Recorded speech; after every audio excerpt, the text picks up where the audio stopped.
Welcome to the Slop Farm. Enjoy the video.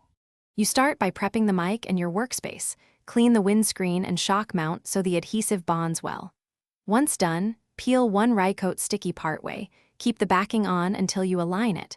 Place the sticky at the cable or mic junction with about 0.5 cm overlap on both surfaces. Press briefly to tack it.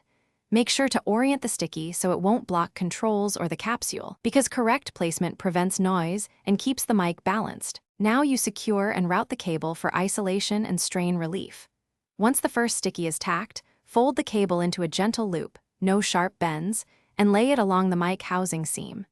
Then wrap the sticky over both cable and shell, pressing firmly along the full length of the adhesive to expel air and create a continuous bond. Make sure to leave a small service loop so movement won't tug the capsule. If needed, add a second sticky for extra grip. Finish with a functional test. Move and handle the mic while recording and listen closely for handling noise. This confirms the stickies are isolating correctly. If you hear rubbing or the adhesive lifts, remove the sticky.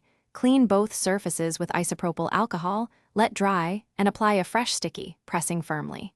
Make sure not to expose stickies to extreme heat or dirt, because that reduces tack. Keep spare stickies flat and in a sealed bag to retain adhesion. Thanks for watching. Consider subscribing if we helped you today.